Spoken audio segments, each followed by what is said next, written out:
Welcome to this week's edition of the First Reading, where I go over the first reading of Daily Mass, because Daily Mass takes a certain section of salvation history. And this week we're looking at the section of Paul's letter to the Galatians. So on Monday, Paul reminds the Galatian community that there was only one gospel, that Jesus proclaimed only one gospel. And so if somebody else, whether it's an angel or whether it's a different apostle or whether it's anybody, if they're preaching something different than what that community originally heard, then that's not the correct gospel that Jesus originally left for all of us. So that's on Monday.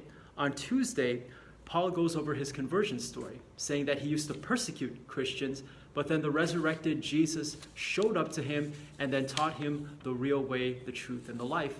And so Paul says that he was going to be an apostle to all of the non-Jewish people. For that reason, God had called him to help non-Jewish people believe in Jesus.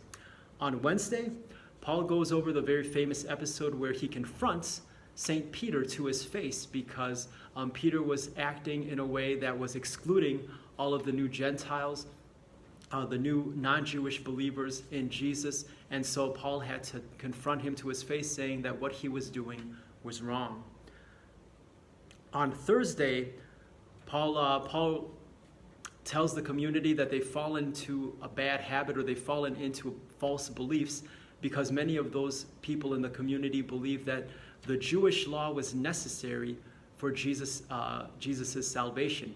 And then Paul famously says, now that you have grace, now you've fallen backwards into the law, and it shouldn't be like that. The revelation of Jesus, or the revelation of God in the Jewish law is still valid, but that's not necessary. All of the Jewish law isn't necessary for coming to faith in Jesus Christ or to being saved by him. You don't have to follow all the Jewish law in order to be saved by Jesus Christ. On Friday, Paul gives evidence for this, specifically by using our father in faith, Abraham. So he's telling the community that Abraham was put in right relationship with God even before the Jewish law came to exist. So Abraham lived centuries before Moses came along with the Jewish law, and Paul is saying that Abraham was in right relationship with God hundreds and hundreds of years before the law even existed. So he is saying also believers in Jesus can do the same without reference to the Jewish law.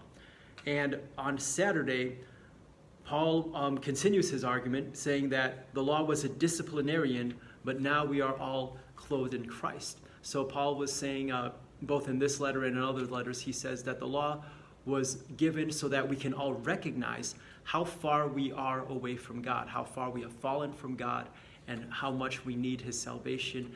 And that's the kind of point that Paul is making on Saturday as well. So I hope this overview gives us an idea so that we can appreciate the first reading and where it fits into the history of salvation. Thank you for watching. Until next time.